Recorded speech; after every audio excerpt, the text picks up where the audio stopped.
Amó aquella vez como si fuese última. Ya está en el aire La Voz del Zunca. Besó a su mujer como si fuese última.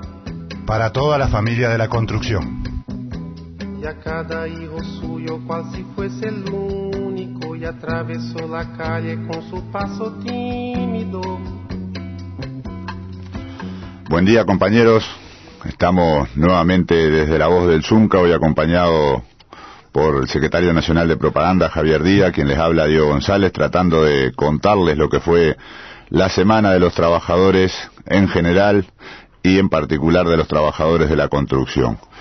Buen día, Javito. Hoy vamos a, lamentablemente, arrancar con una mala noticia de esa que no nos dejamos de acostumbrar. Vamos a decirles que a raíz de el fallecimiento de un compañero que estaba internado en el departamento de Paysandú, el lunes que viene el sindicato de la construcción estará parando de 9 a 13 horas, tratando de nuevamente denunciar la situación en que viven, en que trabajan aún hoy los trabajadores de la construcción. Buen día, Javito. Buenos días, Diego. Sí, nosotros hemos venido manteniendo informado a los compañeros acerca de la situación de este compañero en particular, así como de otros. Este compañero se encontraba internado, fue el compañero que tuvo el accidente el día 3 de marzo en el departamento de Paysandú, compañero que trabajaba para la empresa Marcelo Arce, compañero que se llamaba Juan Bautista Luca, compañero casado, 2 hijos, mayor de 58 años, que cae de una altura de 2 metros a la salida de una excavación donde se entierra una varilla en los intestinos. Bueno, desde el 3 de marzo el compañero estaba internado en el sanatorio de Paysandú, en Comepa, y bueno, lamentablemente nos enteramos anoche del fallecimiento del compañero, por lo cual la dirección del sindicato automáticamente resolvió ayer que el día lunes vamos a estar parando y movilizándonos, como hacemos siempre cuando fallece un trabajador de la construcción. Entonces el lunes en el departamento de Montevideo, todos los zonales en sus centros de concentración habituales, denunciando para que no hayan más muertes en la industria de la construcción. También en los departamentos del interior, en cada localidad, en cada pueblo, en cada plaza, allí estarán los compañeros del sindicato denunciando acerca de esta situación y para que no mueran más trabajadores en la construcción.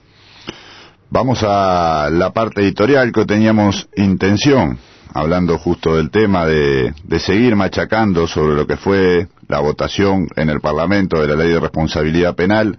Ahí quien llevó la parte cantada en lo que es la presentación de la ley fue el senador Eduardo Loriel de la lista 1001 Frente Amplio.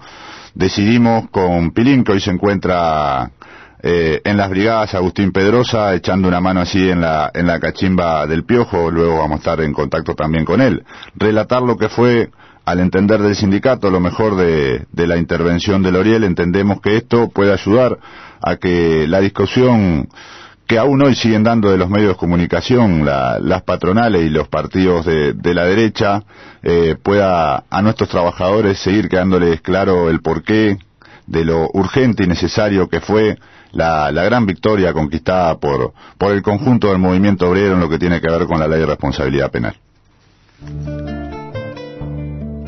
La semana en editorial.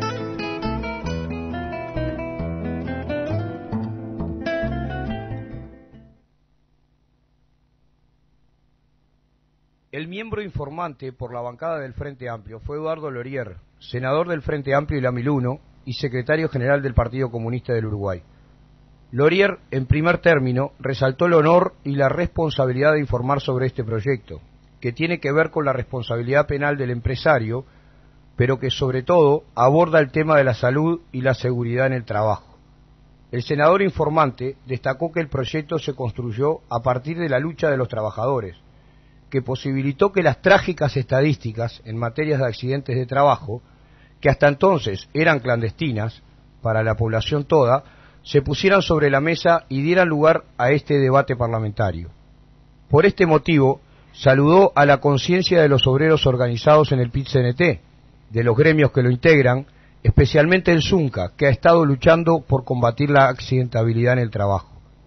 Eduardo Lorier recordó que a partir de 2005 los legisladores frenteamplistas han aprobado más de 50 leyes de protección a los trabajadores, destacando la ley de subsidio transitorio por incapacidad parcial, la ley de libertades sindicales, la reglamentación del trabajo doméstico, el fondo de cesantía y registro en la industria de la construcción, la responsabilidad empresarial por tercerización, la ley de 8 horas para el trabajador rural y el cómputo jubilatorio para los trabajadores de la construcción, entre otros.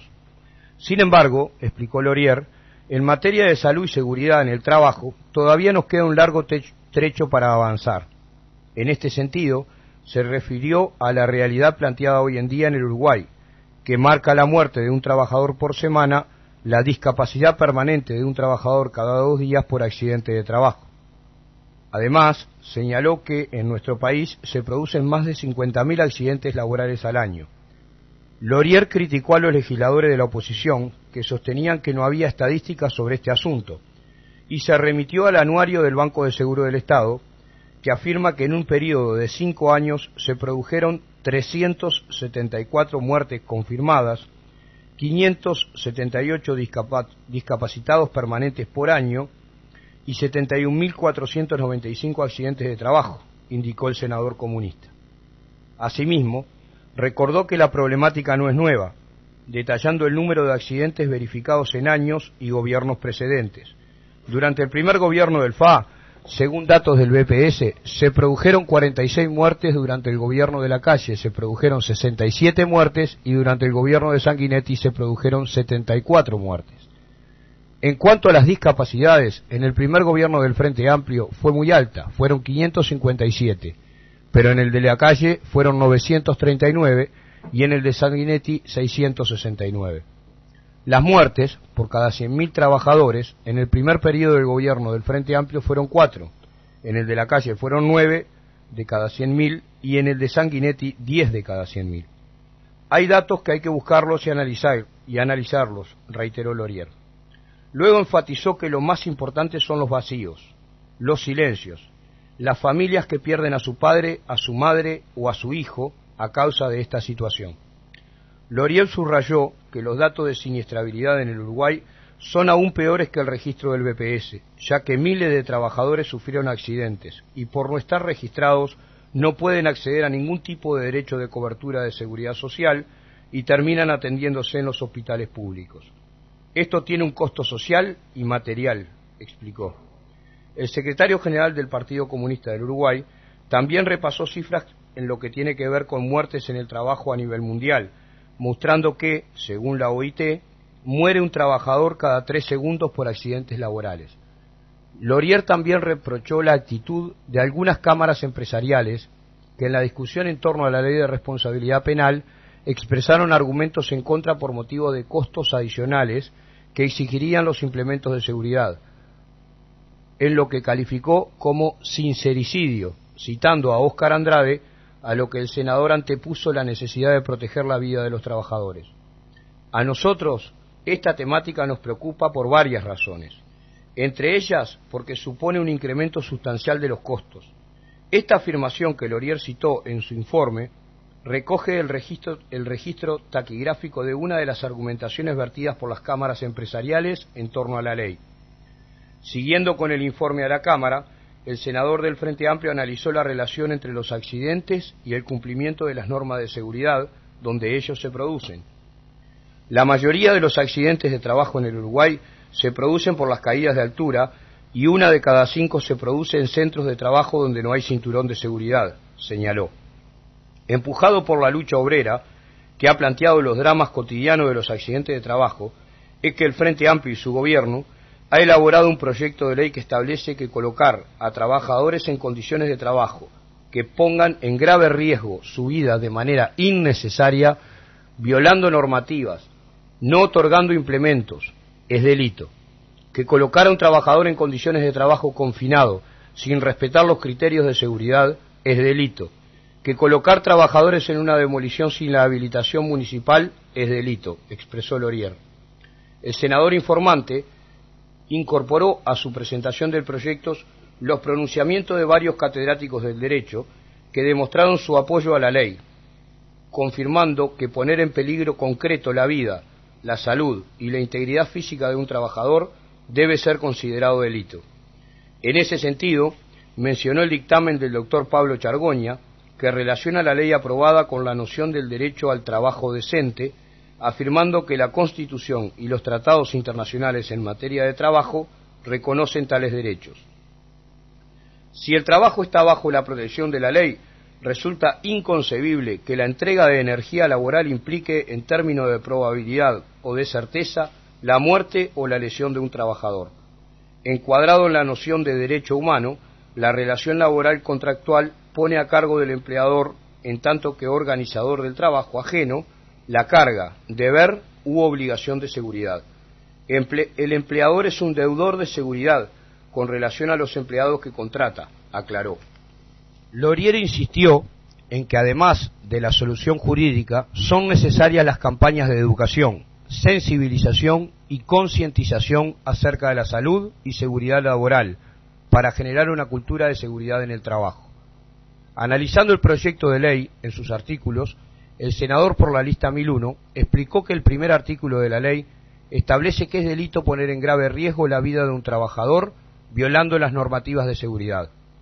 El segundo artículo dispone la relación entre el accidente grave o mortal provocado por la negligencia y la denuncia penal para que actúe la justicia. Allí se fija que en caso de accidentes, los actuantes del Banco de Seguro del Estado deben dar cuenta de los hechos al Inspector General del Trabajo y la Seguridad Social, quien deberá denunciar ante el juzgado competente. El año que viene, transcurrido un tiempo prudencial de aplicación de la ley, estaremos en condiciones de balancear si la misma fue un instrumento eficaz para los fines perseguidos, anunció Laurier, quien agregó que el objetivo de esta ley es avanzar en una cultura de la prevención. No es una cultura de represión la que queremos instalar, pero debemos cambiar la cultura que hoy existe, que es la de la negligencia. Prosiguiendo el informe, el senador insistió en que la norma penal por sí sola no va a terminar con los accidentes de trabajo. Sin embargo, remarcó que la norma va a ayudar a instalar esa nueva cultura de la prevención y puntualizó que aún antes de ser aprobada la ley ya ha despertado un afán prevencionista en algunos empresarios. En la acción penal persuasiva que se pretende instalar, comentó Laurier, el derecho penal puede y debe ayudar. Lo que nosotros queremos es eso, que no se llegue tarde en esto, indicó. Luego, hizo alusión a otros proyectos similares que se han aprobado en otros países y que han sido eficaces para reducir el número de siniestros laborales, como es el caso de España y el caso de Perú. En el caso español, el descenso de los accidentes en 5 años de aplicación fue del 40.4%. Laurier destacó que la ley de responsabilidad penal no solo beneficia a los trabajadores, sino a los buenos empresarios que cumplen con las normativas de seguridad y que cargan con una culpa colectiva por las malas prácticas de las empresas incumplidoras. El senador informante hizo uso de una prórroga concedida por la Cámara de Senadores para culminar su informe. Así planteó los avances que se han dado los gobiernos frente amplistas en materia de salud y seguridad laboral, valorando el asesoramiento gratuito que brinda el BPS a todas las empresas que lo requieran, en lo que tiene que ver con las normas de seguridad y su aplicación en los centros de trabajo. También resaltó que la Inspección de Trabajo ha aumentado su número de inspectores y que hay 1.100 técnicos prevencionistas en seguridad e higiene en el trabajo con título de la UTU, y todos los años ingresan 100 estudiantes nuevos a esta carrera. En los minutos finales de la presentación del proyecto de ley, Laurier se refirió a las dudas acerca de la constitucionalidad de esta. Citando a especialistas en derecho penal, el senador remarcó que la ley no implica sanciones ante el peligro abstracto, sino frente a una negligencia que ponga en peligro concreto la salud de un trabajador, siendo esto pasible de sanción y no puede argumentarse su inconstitucionalidad. También criticó a los senadores de la oposición que pretendían que los trabajadores también cargaran con responsabilidad penal ante los accidentes. Laurier aclaró que tiene la potestad de la organización del trabajo es el empresario, como lo consagra cualquier contrato de trabajo que se firma en nuestro país, Por lo tanto, es el empresario quien tiene la responsabilidad en caso de accidentes. El senador Lorier analizó que en Uruguay hoy existe una estrategia competitiva a la baja, no sobre la base de mejorar la maquinaria, la productividad en el trabajo, la tecnología, sino que existe una estrategia a la baja sobre la base de la precarización del trabajo. Por algo tuvimos que hacer más de 50 leyes para evitar la desregulación del trabajo que existía en nuestro país y que permitía esta estrategia competitiva fuera el alma misma de la producción nacional. Nosotros no queremos generar precios más bajos sobre la base del incumplimiento de la norma, colocando en riesgo la vida de los trabajadores, aseguró. Finalmente, su informe al Senado, Eduardo Lorier destacó la votación en la bancada oficialista de mejorar permanentemente el proyecto de ley, al que se le realizaron cambios en el trayecto de los 3 años de trabajo. Estamos en presencia de un proyecto de carácter integral, cuyo objetivo claro es proteger la vida. Por eso, ante las críticas que han hablado de un proyecto disparatado e innecesario, contestaremos simplemente que es impensable que, como señala un referente del derecho en Uruguay, Barbagelata, si hay que esperar a que los patrones estén de acuerdo con las leyes de protección laboral para aprobarlas, porque de lo contrario nunca habría avanzado en la legislación para proteger a los trabajadores. Luego, por la vía de la interrupción, Lorier insistió en los pronunciamientos de destacados panelistas y constitucionalistas a favor del proyecto de ley, en especial las de José Corseñac, Óscar López Goldaracena y Federico Álvarez Petraglia. Sobre el de Corseñac enfatizó que es contundente, no hay ninguna inconstitucionalidad en este proyecto de ley.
La voz del Zunga.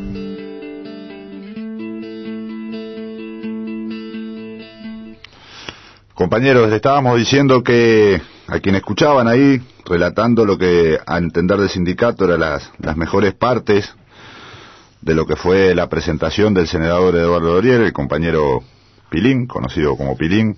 Está hoy en las intervenciones, hoy una intervención importante de la brigada Agustín Pedrosa en lo que va a ser la cachimba del Piojo, noticias que van a tener probablemente en esta semana.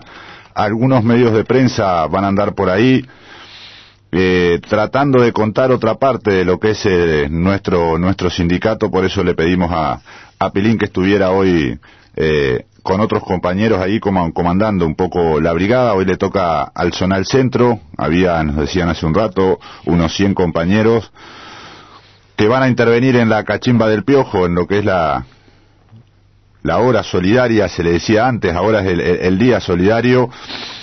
También los compañeros de Colonia siguen construyendo la vivienda para el compañero Quiroga, fallecido en Montes del Plata, en el barrio La Carbonera de Colonia.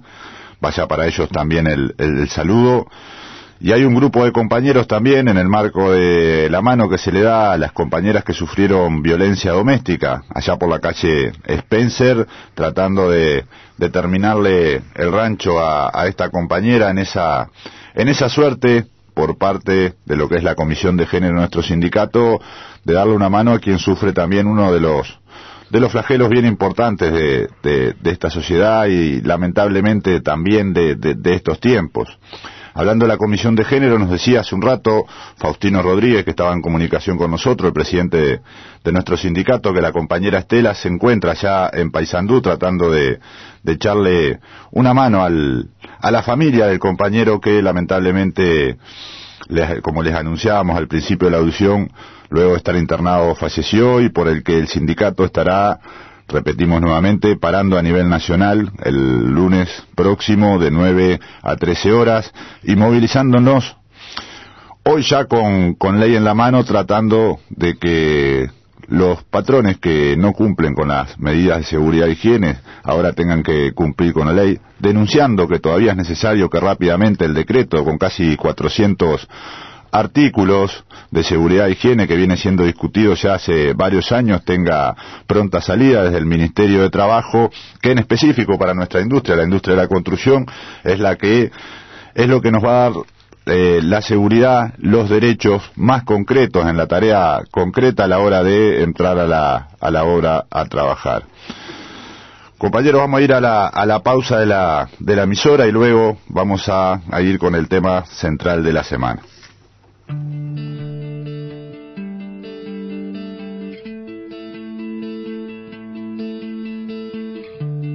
La voz del Zunga.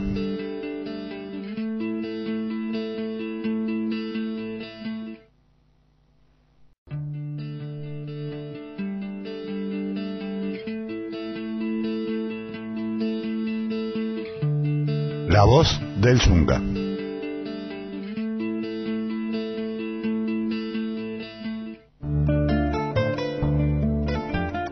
El tema central de la semana.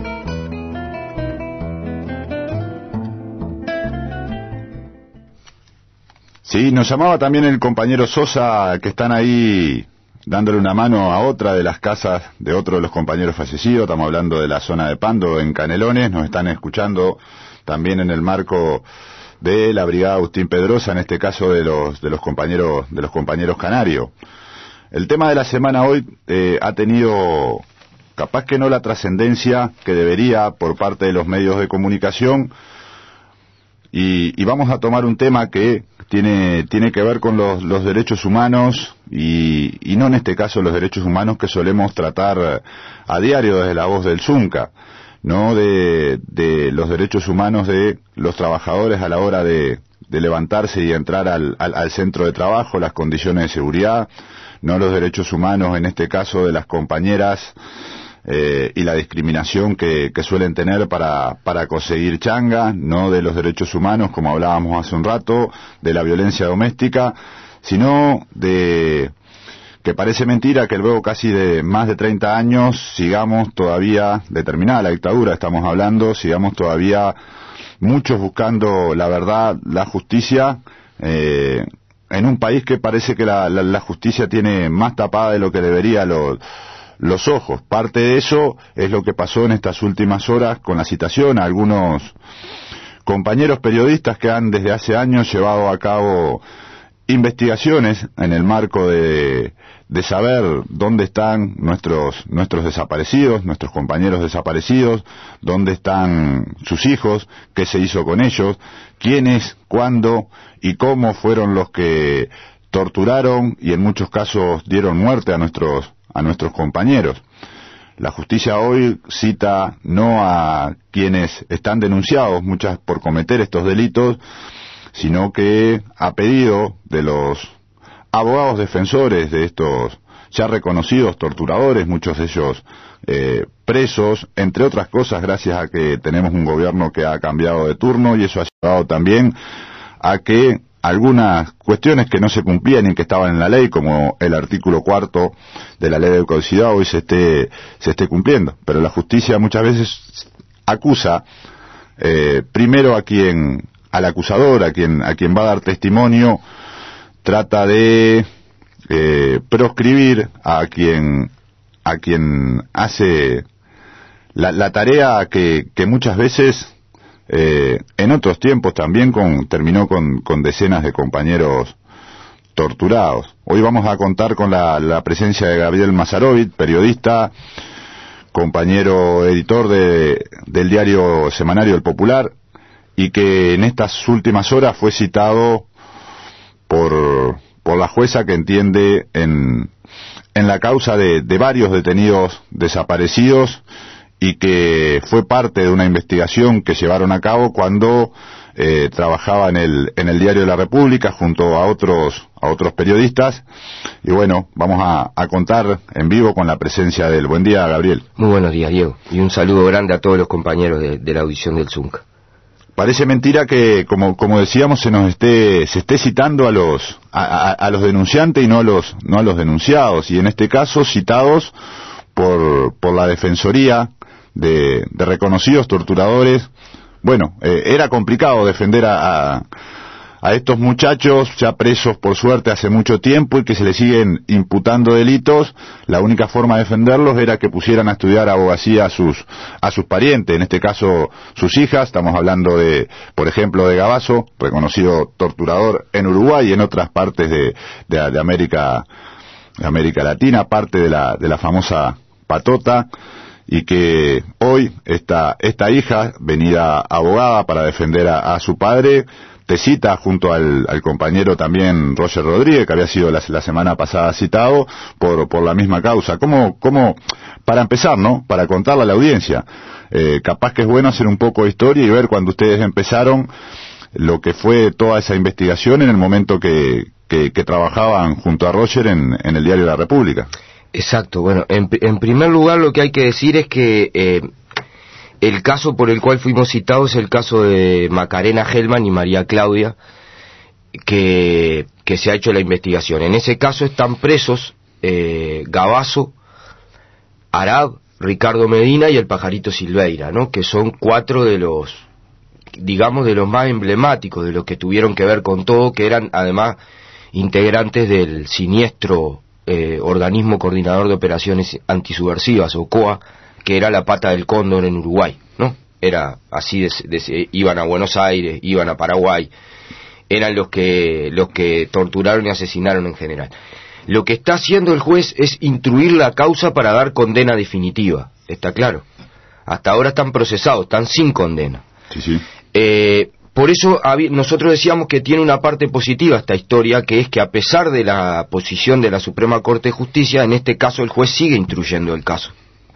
Y eso es una cosa positiva. El problema es que en el marco de esa instrucción, la defensa de estos 4 torturadores y asesinos lo que está haciendo es tratar de destruir los testimonios que llevaron a que esta gente esté presa y por lo tanto bloquear la condena definitiva.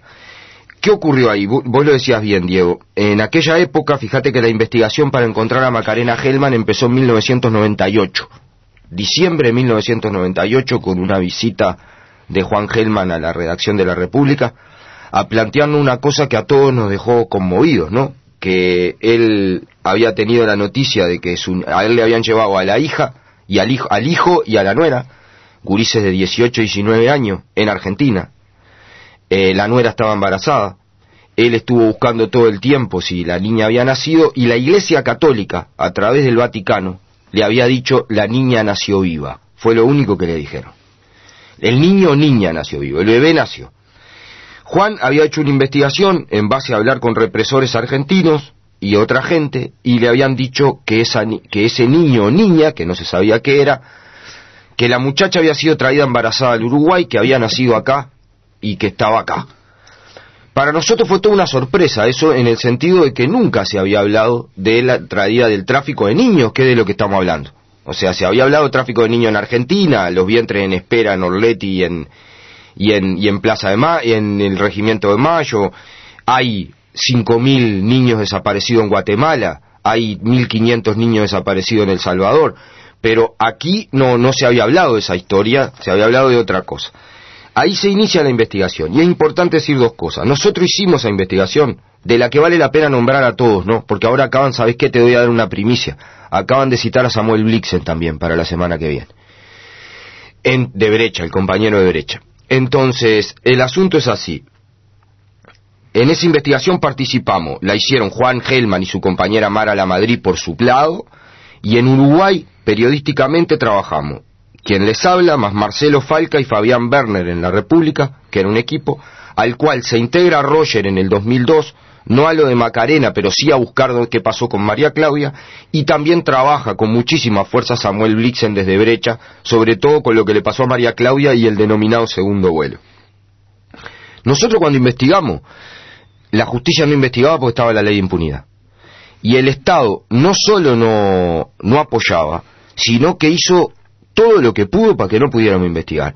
O sea, hubo amenazas, seguimientos en auto, intentos de secuestro, balacera, hubo pinchada de teléfono, intervención de teléfonos, exhortaciones públicas a que los policías y los militares que sabían no hablaran, y a decir que era mentira todo lo que estábamos haciendo.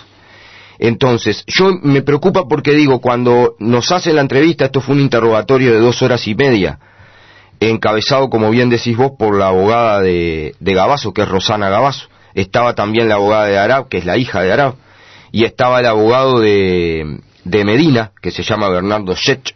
¿Ah? Yo quiero recordar además que en esta época que estaban estas investigaciones, Diego, vos te vas a acordar, porque ahora parece que no, pero, a ver, Silveira era el asesor personal del comandante en jefe del ejército, y integraba el Estado Mayor del Ejército y manejaba las compras del ejército, y había sido designado por el presidente Julio María Sanguinetti. Y Medina era el secretario del senador Pablo Millor, senador del Partido Colorado, y era operador del partido de gobierno y del oficialismo en el Parlamento. O sea, no era gente que estaba... Y chofer de Millor, a quien la acompañaba. Además, pero digo, pero eran, o sea, que estaban en plena actividad y con cargo de poder, no era que fuera, que tuvieran, porque ahora uno no se entiende cómo fueron esas cosas. Entonces a mí lo primero que me preguntan es si yo, primero me citaron de un día para el otro, ¿no? Cosa muy rara, porque me dijeron que no me podían ubicar, es una cosa bien extraña cuando yo trabajo en un semanario que se vende en los kioscos y dice el número, el teléfono, la dirección y el mail, ¿no? Pero bueno, y te dan una noche para preparar una investigación de 16 años, ¿no? En un interrogatorio. El interrogatorio comenzó pidiéndome si yo ratificaba lo que había dicho ante la justicia en el 2003, porque vale decir que nosotros todas estas publicaciones las denunciamos ante la justicia después. Pero el problema es que aplicaron la ley de caducidad y bloquearon los casos. Por eso recién está circulando ahora. Yo obviamente le dije que era absolutamente imposible que yo me acordara de lo que había declarado hace 11 años y que pedía que me lo leyeran. Me lo leyeron, ratifiqué todo lo que dije, y acto seguido Rosana Gabazo dijo, ¿qué fuente tiene usted? ¿Quién le dijo todo esto? Hay más de 100 notas periodísticas en el expediente judicial. Antes capaz que es bueno de llegar a esta parte, contarles a nuestra audiencia cuando hablamos de fuentes, o sea, de quién fue capaz en un momento, porque ustedes les prometieron probablemente el secreto y preservar su intimidad, le contaron que es ¿Qué es esto para los periodistas, esta herramienta? Creo que capaz que es bueno contarle también a la audiencia. Ahí te iba a decir, porque ahí viene la respuesta, ¿no? Lo primero a aclarar, por ejemplo, en el caso de Roger, Rosana Gabazo le pidió a la justicia que la justicia le levantara el secreto profesional. En este caso se olvidó de hacer el trámite. Entonces el juez se lo recordó, dice, bueno, pero en el caso de Roger usted lo pidió y ahora no, así que no lo puede pedir. Yo le agradecía al juez eso, pero le dije que aunque me ordenara la justicia levantar el secreto profesional, yo no voy a decir mis fuentes. Y lo explicaba bien por qué. Hay dos razones. Hay un problema profesional, que no es el principal, pero en mi caso por lo menos, y estoy seguro que en el de Roger y de Samuel tampoco. Pero digo, que es el tema de que un periodista de investigación, porque acá además no estamos hablando, cualquier fuente es importante, pero no estamos hablando que nos dio una interna sindical de la mesa representativa o cómo iba a salir una discusión política para votar, no, era la primera investigación después de muchos años, después del voto verde y todo, en que se podía encontrar a una niña desaparecida, probar la operación Cóndor, estaban hablando de cosas muy graves. Es más, no hay periodismo de investigación si nos obligan a revelar la fuente, no hay manera de investigar, no hay forma, que es una de las cosas que quieren evitar, está claro.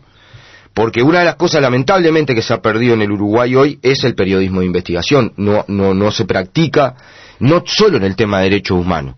Hablo de todo, en el tema de ilícito económico, incluso en el tema de la conformación de las posiciones políticas. Hoy ahí está muy extendida la primicia por sí ante sí, y parece una guerra de declaraciones, ¿no? Las notas periodísticas son casi unos micrófonos recogiendo declaraciones de fulano y de mengano, y no hay investigaciones en el sentido de a fondo como se hizo, por ejemplo, viene ahora después de nosotros Alberto Silva, otro periodista de investigación y de trabajo, Caula, y mucha gente en Uruguay, inclusive periodistas que no tenían nada que ver con la izquierda, pero que sacaban notas en las que vos trabajás y apelás a la fuente. Hay una segunda razón, que es lo que yo dije antes. O sea, por primera vez en esta investigación se rompió el cerco de silencio, la omertá de la impunidad militar. Y eso es lo que ellos saben. Porque ¿qué ocurrió, Diego? Nosotros logramos reconstruir en esta investigación, en base a leer actas parlamentarias, testimonios, porque a la salida de la dictadura hubo una comisión investigadora del Parlamento, donde se hicieron muchas denuncias, investigaciones periodísticas como la de Alberto y otras más, y otros compañeros, Brecha y eso. Nosotros leímos todo eso. Pasamos meses leyendo e investigando. Hablamos con expresas y expresos que volvieron a dar testimonio a pesar del dolor. Pero el problema es que ahí llegabas hasta una frontera. Porque, por ejemplo, nosotros detectamos en una fecha similar, sabíamos que la muchacha la habían traído en el 76, porque estaba embarazada de eso y porque cerró Orleti. Acá lo que ocurrió es que cerró Orleti en Argentina y tenían que darle disposición final a todos, y lo cierto es que esta barra pidió a María Claudia para traerla como una probeta con el bebé adentro, como una incubadora, con el bebé adentro, que naciera el bebé, robárselo y matarla. Eso fue lo que hicieron. Y no se puede decir de otra manera, fue eso lo que hicieron, es de ese nivel. Entonces, había unos testimonios que ubicaban en el CID a una bebé que lloraba y que se habían visto incluso dar mamaderas y cosas de esas, y había un soldado en la puerta del CID que había visto en la Navidad del 76 salir a Arabia Rodríguez Burati con un Moisés y una niñita, y diciéndole al soldado, fue el que testimonió, a veces hay que hacer cosas jodidas, le dijeron al soldado. Siempre se pensó, Diego, que eso podía ser Simón Riquello, porque nunca habíamos tenido la idea de que hubieran traído otra bebé de Argentina. Pero, por eso te digo, ¿cuál fue el papel de las fuentes? Hay un nivel en que los compañeros y las compañeras, yo estuve preso también, vos estás encapuchado, vendado, te están torturando, no tenés noción después de tu vendi de tocapucha de qué le pasa a los otros, en muchos casos. Los únicos que podían saber eso eran los torturadores, o la gente que había servido ahí. Los que no tenían la cabeza tapada. Claro, eran lo que no había manera, entonces había que hablar con eso. Y nosotros logramos romper, por este caso, eso. Y ellos quieren saber quién fue.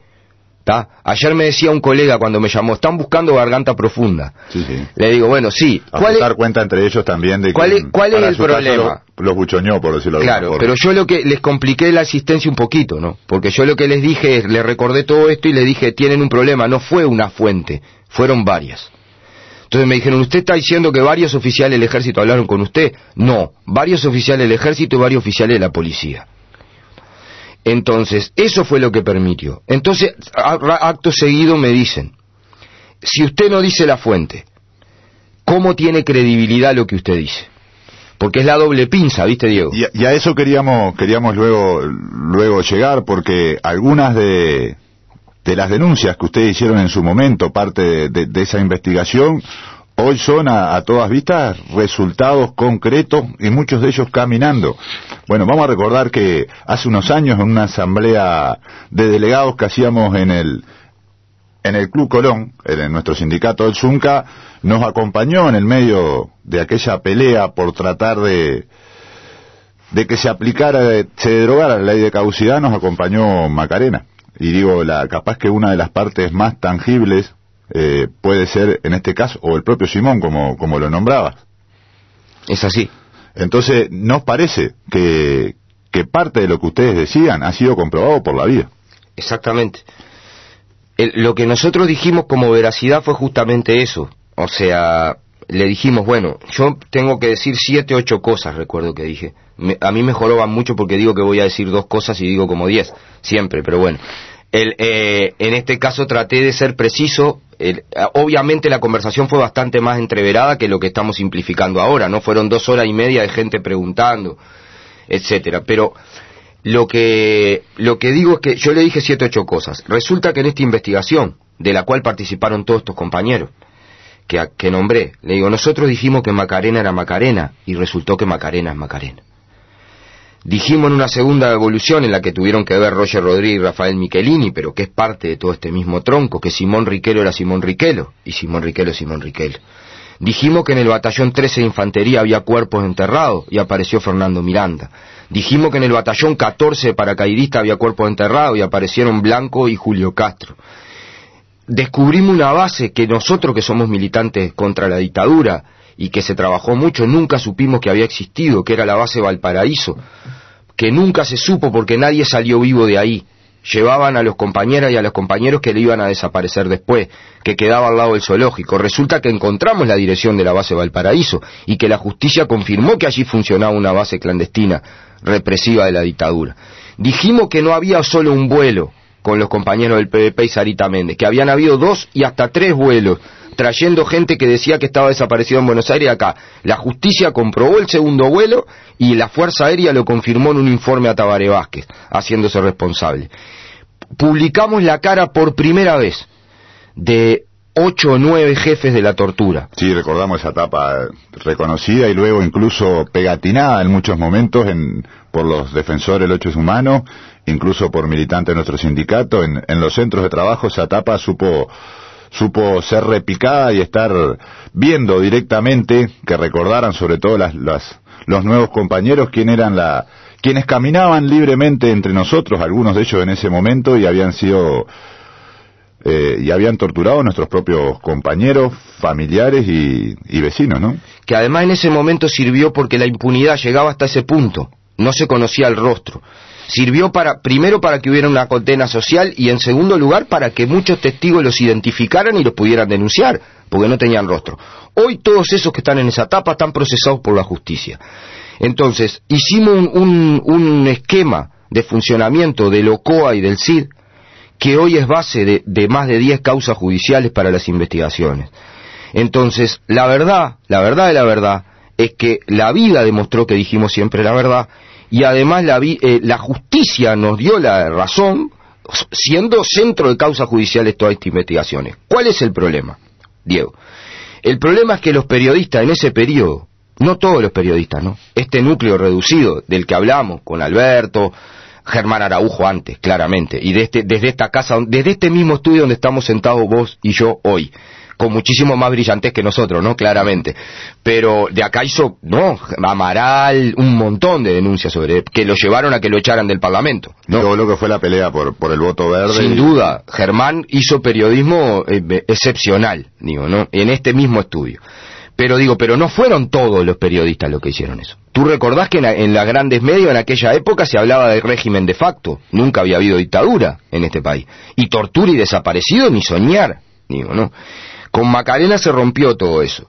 El problema ¿cuál es? Es que me piden luego que yo ratifique una acusación que hicimos, una acusación no, porque yo le aclaré, yo no soy ni juez ni fiscal, yo soy periodista, no tengo agenda oculta, no soy investigador privado, lo que sé lo publico. Y el tema es que nosotros jugamos ese papel porque la justicia no lo jugó, porque tenía la ley de impunidad y porque el Estado no investigaba. Y ahí preguntan, nosotros con Roger Rodríguez, el 2 de diciembre del 2003, digo por si lo quieren buscar en internet en la nota, hicimos un resumen de la investigación porque había funcionado. A partir de esta investigación se crea la Comisión para la Paz, ¿no?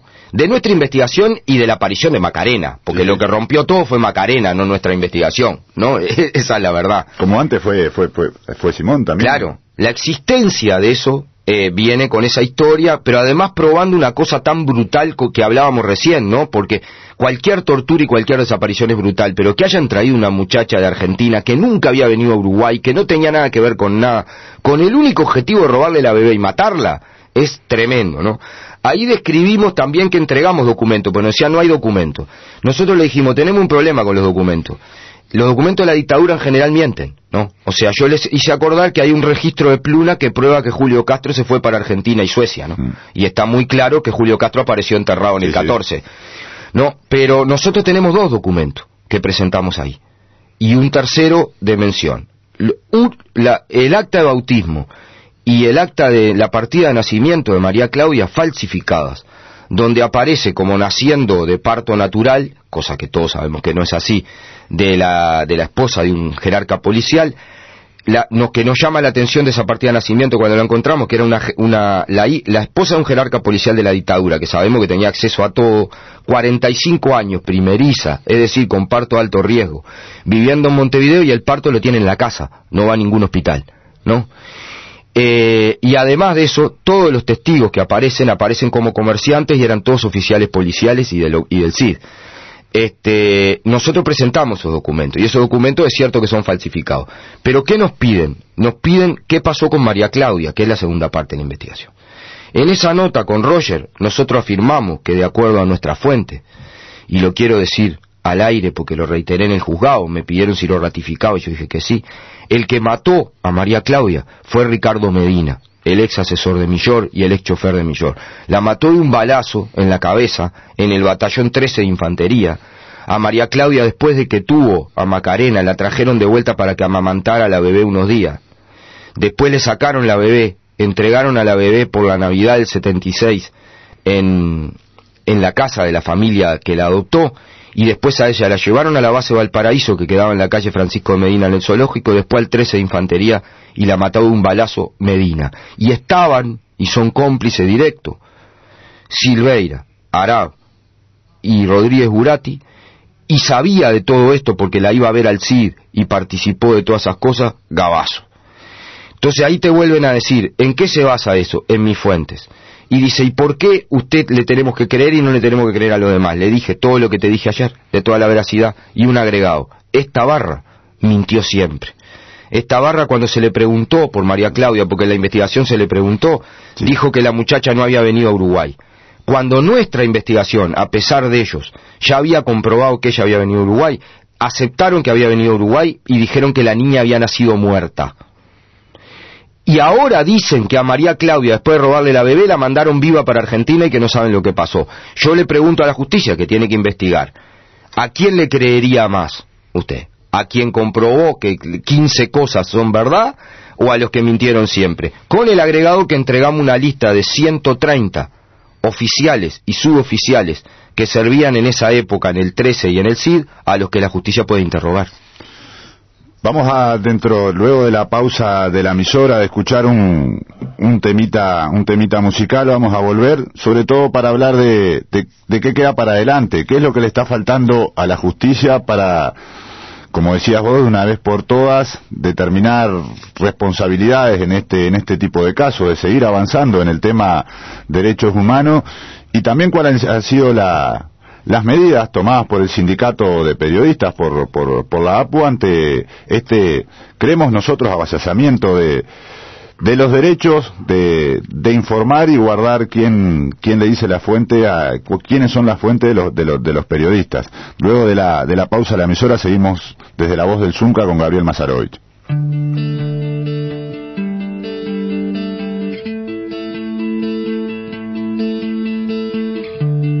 La voz del Zunga.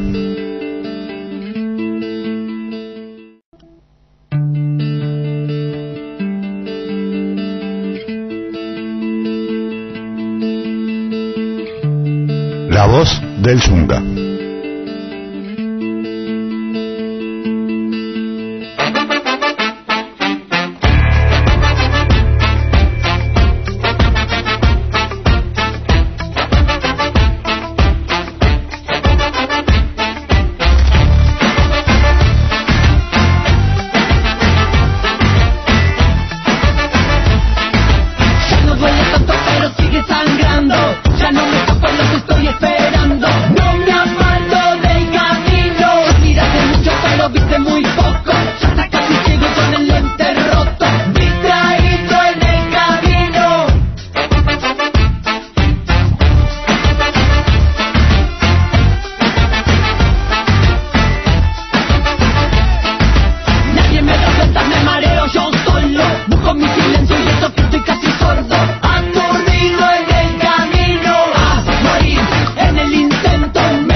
Compañeros, seguimos desde La Voz del Zunca con Gabriel Mazarovich, periodista, director del semanario El Popular, hablando, para ser claro, de derechos humanos, pero hablando también, contándoles a la audiencia, de lo que fue esta urgente citación, digamos, de un día para otro, como vos contabas, por parte de la jueza que entiende en el caso Hellman, a quienes fueron los periodistas que estuvieron investigando todo el tema y que dieron los datos, consiguieron los datos para que la justicia empezara a actuar contra conocidos represores en estos casos.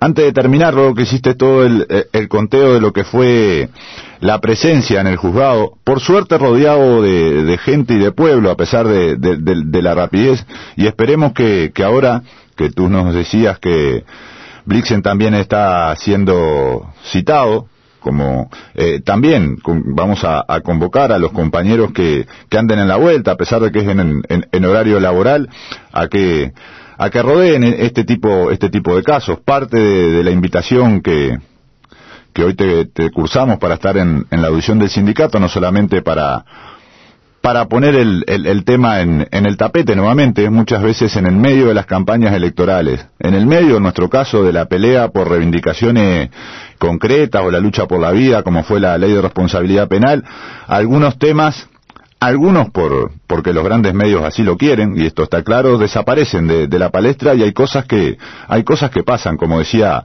una vieja consigna. Nos parece que parte de lo bueno que se puede encontrar a esto es que nuevamente el tema está en el tapete, y cómo somos capaces las organizaciones populares, en este caso, de seguir manteniendo este tema hasta que verdaderamente haya justicia y sobre todo verdad en este tipo de casos, porque lo hemos repetido cantidad de veces, un pueblo que olvida su pasado muchas veces está condenado a repetirlo, y más si entre nosotros caminan libremente todavía, camina este pasado libremente. Estamos hablando en caso concreto de los culpables. ¿Cuál fue la respuesta? Estuvimos leyendo por allí en algún medio de prensa del sindicato de periodistas, de la APU, en este caso, ante nos parece, y acá muy personal, avasallamiento de los derechos de los periodistas de investigación. Bueno, aquí dos cosas. Primero, sí, agradecer la solidaridad de todos los compañeros, que ha sido además muy grande y muy extendida, de los que estuvieron ahí, que fueron compañeros del Zunca, militantes estudiantiles, periodistas de varios gremios, y realmente sí, y creo que hay que rodear con un agregado, Diego.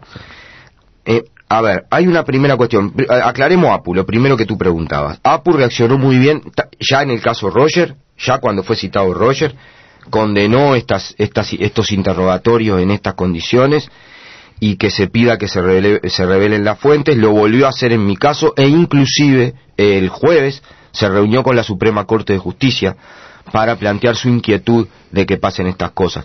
¿Por qué? Yo voy a aclarar, porque lo están haciendo como práctica, no solo para estos temas. Por ejemplo, hay un blog, Fósforo, el blog Fósforo, que hizo la denuncia de la quema de los contenedores.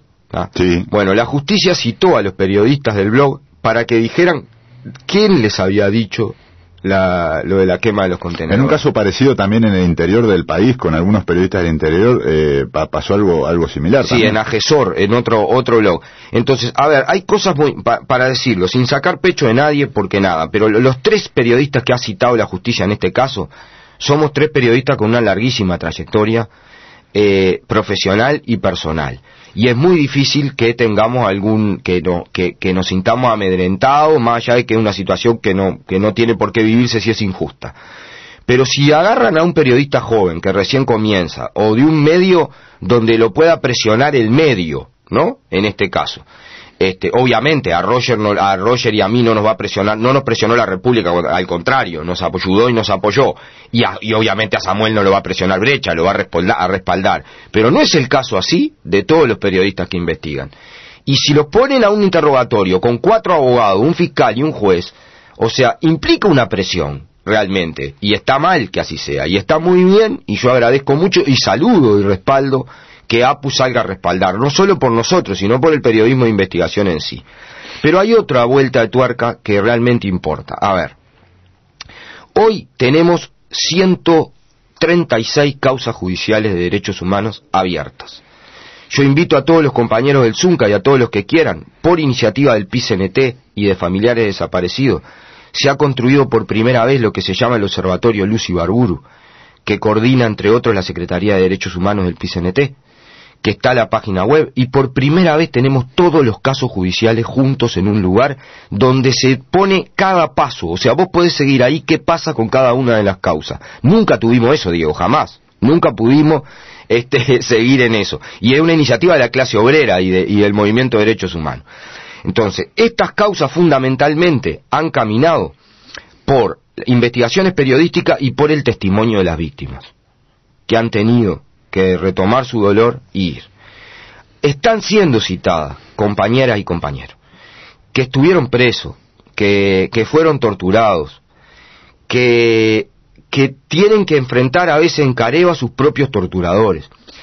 Y el Estado uruguayo, la justicia uruguaya, e inclusive el movimiento popular uruguayo, no le estamos dando, debería darlo la justicia, ¿no? Pero sabemos que no lo da, ningún tipo de contención. O sea, es muy duro ir a un interrogatorio de esos, los que van a ir ahora. Y van solos los compañeros.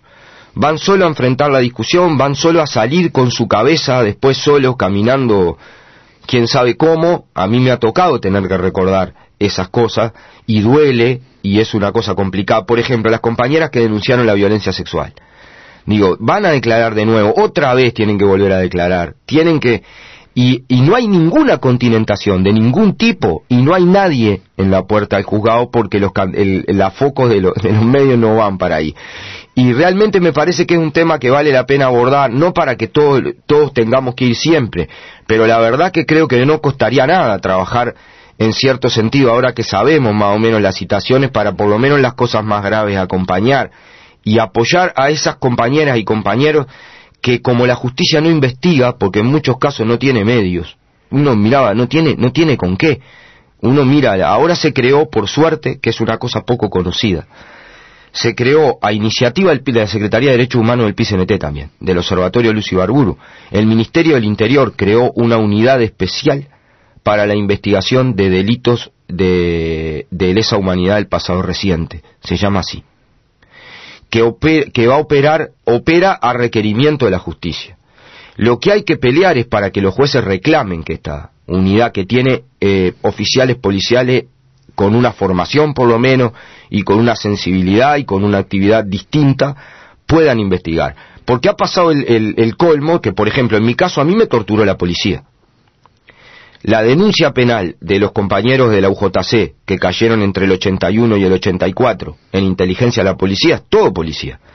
La justicia, ¿cómo investiga? La justicia no tiene investigadores, le pide a la policía que investiga. La policía se va a investigar a sí misma. Es autoinvestigación. Hay un problema allí que trascienden lo de la impunidad en los problemas que tenemos para lograr estas investigaciones. Pero me parece que está re bueno que tengamos en cuenta esas cosas. Y ahora para adelante, Gabriel, ¿cómo sigue esto? Más allá de que en estos días Samuel Blixen va a ser citado, ¿cómo somos capaces, cómo entienden ustedes, en este caso como periodistas de investigación, pero también como militantes de esta causa por los derechos humanos, porque se necesita hacer un poco eso para tomar el tema con el cariño que es necesario tomarlo? Cualquiera de los periodistas que has nombrado le ponen mucho de la impronta personal a este tipo de temas. En tu caso, no solamente por haberlo vivido, como lo contabas, en otros casos desde la conciencia social y política. ¿Cómo seguimos para adelante, aparte de la denuncia permanente, que ya te decimos contas con los medios los pocos medios del sindicato para estar informando de estos temas? ¿Qué se plantean ustedes en estos casos? Bueno, ahí es una cosa bien importante, porque otro cuestionamiento que hubo, y haces muy bien en reivindicarlo, ¿no?, fue que la implicancia personal en esta investigación, como si fuera un delito, ¿no? Ninguno de nosotros esconde lo que somos, o sea, al contrario, reivindicamos orgullosamente lo que somos. Porque además en este caso, por ejemplo, Samuel Blixen estuvo preso largos años, 12 años preso. En mi caso yo estuve preso también, y soy militante de izquierda y militante de los derechos humanos. Y Roger es el último preso de la dictadura, y lo procesaron por publicar en Convicción una entrevista a Sara Méndez. ¿Tá? Convicción, aquel semanario que salió al final de la dictadura, que vendíamos en la fábrica, y que se sacaba no era el PIT-CNT, era el PIT, Fuga ni ACEP, ¿no? Y lo vendíamos en toda la fábrica y en los centros de estudio hasta que lo clausuraron, ¿no?, a partir de que procesaron a Roger.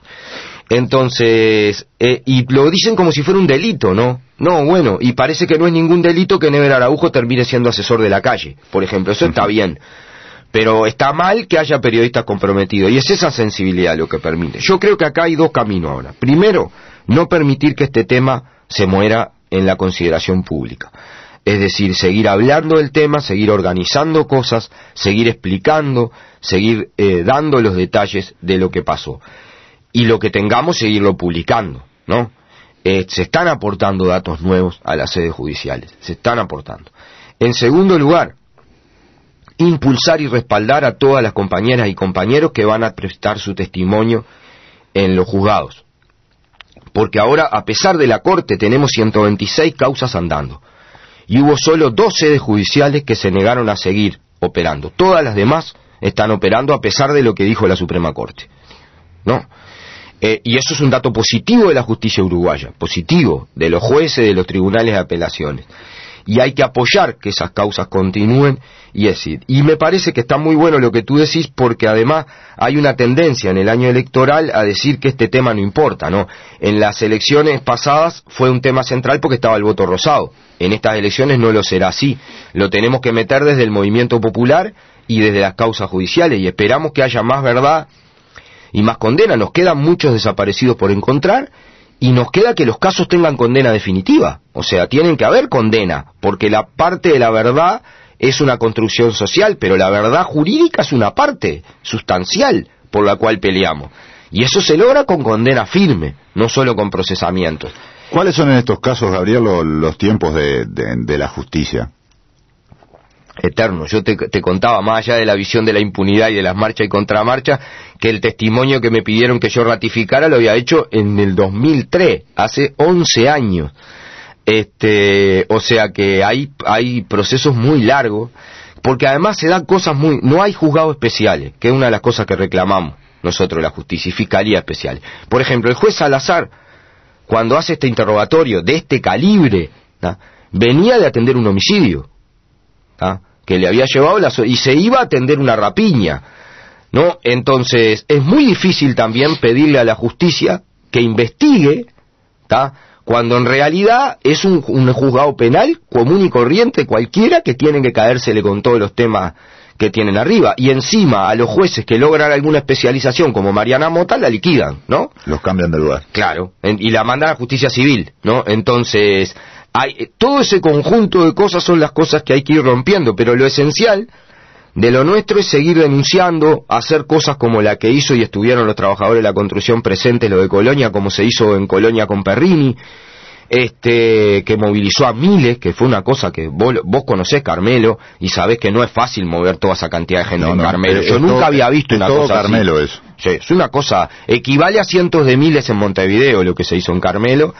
Y eso está bueno, porque eso vale incluso más que cualquier declaración, es afincar en la gente que no puede haber impunidad, porque además la impunidad se ata con la ley de responsabilidad penal. Son distintas formas de impunidad. Sí, sí. Si la sociedad está dispuesta a bancar que sean impunes los peores criminales de la historia del Uruguay, yo estoy diciendo, acá estamos hablando de gente que agarró una muchachita, la trajo clandestina al Uruguay embarazada, la usó como incubadora, incluso le hicieron amamantar a la bebé, y después que le robaron la bebé, la mataron, ¿no? Entonces hicieron eso, estamos hablando de eso. Si se aletarga de tal manera la conciencia social para permitir impunidad en eso, ¿y cómo no vamos a entender que después digan que tienen que seguir impunes los crímenes del capital contra el trabajo, ¿no? Porque los grados de impunidad, y es muy cómico, ¿no? Esta misma gente pide la baja de la imputabilidad para los gurises que robaron una cartera, ¿no? Entonces, es la hipocresía hecha discurso y hecha práctica social, pero tiene que ver con seguir, les resulta tan fácil hablar de la impunidad para los accidentes de trabajo, si están hablando de nos han criado con la concepción de que para que todo quede tranquilo y todo funcione, los delitos del poder tienen que estar impunes. Porque el poder, para ser ejercido, el poder siempre tiene zonas oscuras, no hay poder sin zonas oscuras, y las zonas oscuras del poder necesitan impunidad. Porque aparte debe ser bien complicado en todo caso, si es difícil y complicado a quien usó las manos para cometer estas atrocidades, mucho más difícil debe ser descubrir quién dio en este caso las órdenes, cuál era el aparato ideológico reinante en América Latina, pero también en Uruguay, y cuáles son los señores de corbata, ya no ni militares ni policiales, que estaban atrás de este tipo de situaciones y estuvieron durante toda el proceso de la dictadura. Y de esto tenemos que hablar que la mayoría, por no decir casi su totalidad, tenemos ahí un par de casos nomás de procesados, están hoy libres. Claramente, yo te decía, Sanguinetti cuando nombró a Silveira asesor del comandante jefe del ejército, es decir, integraba el Estado Mayor del ejército, nombrado por él, sabía exactamente quién era Silveira. Otra cosa es que lo quisiera dejar impune, pero no es que ignorara quién era Silveira. El senador Pablo Millor, que era senador del oficialismo y había sido consejero de Estado de la dictadura, porque había sido parte del Consejo de Estado de la dictadura, y era senador del Partido Colorado, y era, recuerdo, yo miro, ahí está Alberto, acá afuera, que se puede acordar, era uno de los senadores de más peso del oficialismo, no era que era cualquier cosa en el Senado Colorado. Tenía de operador a Medina, que todo el mundo sabía quién era Medina, no es que no supieran. Entonces, hay una complicidad. A mí una de las preguntas que me hacen es si yo podía afirmar que los mandos del ejército todos sabían esta operación. Yo le dije que lo que yo podía afirmar es que el OCOA, que era parte de esto, volvamos a decir porque la gente no tiene por qué, nosotros es cosas que sabemos, entre otras cosas porque teníamos que saber porque nos iba la vida, enfrentamos el OCOA, el organismo coordinador de operaciones antisubversivas, que era un organismo transversal, que dirigía a efectivos de todas las armas, de la Fuerza Aérea, de la Marina, del Ejército y de la Policía, que estaba militarizada porque eran las fuerzas conjuntas, que operaba en Argentina, en Paraguay, en Chile, en Uruguay, en Estados Unidos. Que dirigía cosas que nadie sabía que estaban, por ejemplo, cuando hablamos del 13 de Infantería, no estamos hablando del 13 de Infantería, estamos hablando de los galpones, el Servicio de Material y Armamento, que dirigía el OCOA y era el centro de tortura más grande del Uruguay, se llamaba el Infierno Grande, y pasaron más de 5.000 compañeras y compañeros por allí que fueron torturados. Se calcula que hay entre 8 y 10 compañeros desaparecidos que están enterrados allí. Blair, Escudero, Elena Quintero, y que los mataron, los torturaron, era una fábrica de tortura lo que había ahí. Y la dirigían estos monstruos que estamos hablando ahí. Además algunos que todavía no están presos, como el coronel Regino Burgueño, que te voy a decir solo un dato, el coronel Regino Burgueño era el jefe de la operación Morgan, ¿te suena? Operación siniestra, brutal, que empezó en el 75 y que se extendió hasta el 84, dirigida particularmente contra el Partido Comunista y la UJC, pero también contra el PVP y también contra la CNT, la FEU, que llevó a la tortura a más de 8.000 personas, 13 desaparecidos, 16 muertos. Bueno, el coronel Regino Burgueño era el jefe de Gabazo, jefe de todos estos. Y todavía no hemos logrado que ni siquiera comparezca ante la justicia. Y está donde está. Y era contacto de la CIA en Uruguay, es pesado. Estamos hablando de gente muy pesada, que el Uruguay no se merece que estén impunes. No nos merecemos nosotros como sociedad, porque cuanto menos impunidad haya, más libre vamos a ser y más amplia va a ser la democracia. Hablamos de ampliación de derecho. El derecho básico a la verdad y a que todos somos iguales ante la ley es un derecho básico de la república burguesa. Es un derecho básico de la república. No existe república si no hay igualdad, aunque sea formal ante la ley. Más que ser nada formal. Y es eso lo que no se está cumpliendo. Bueno, Gabriel, te agradecemos el madrugón para estar junto a nosotros, recordarles a la audiencia que a partir de mañana en el sitio oficial de nuestro sindicato y en el Facebook oficial de nuestro sindicato va a estar esta entrevista para quien la quiera volver a escuchar o quien la quiera compartir. El otro día nos contaban quienes se encargan de nuestra página que al aire nos estaban escuchando 500 compañeros desde los lugares más recónditos del planeta, no solo del país. Vaya para ellos nuestro saludo, a los compañeros de Canadá que suelen escucharnos, pero también a algunos compañeros de Argentina y de Brasil que siguen manteniendo la banderita del Zunca allá donde hayan ido con sus herramientas a laburar. Saludar a los compañeros de la Brigada Agustín Pedrosa que en este momento están en varias intervenciones en todo el país, en especial a la Brigada Grande que se encuentra hoy en la Cachimba del Piojo, así en el marco del Plan Juntos. Recordarles que nuestro sindicato, ante el lamentable fallecimiento de un nuevo compañero, en este caso que se encontraba internado en el departamento de Paysandú, estará deteniendo sus tareas el lunes entre las 9 y las 13 horas, como mandata nuestra Asamblea General desde hace año, y que vamos a aprovechar el momento para seguir denunciando las condiciones de trabajo de los trabajadores de la construcción y de los trabajadores en general. Por lo tanto, pasar temprano el lunes por el sindicato a nuestros compañeros delegados a retirar los volantes para los distintos piquetes que se realicen en el departamento de Montevideo, y nos estaremos encontrando el sábado que viene nuevamente desde La Voz del Zunca.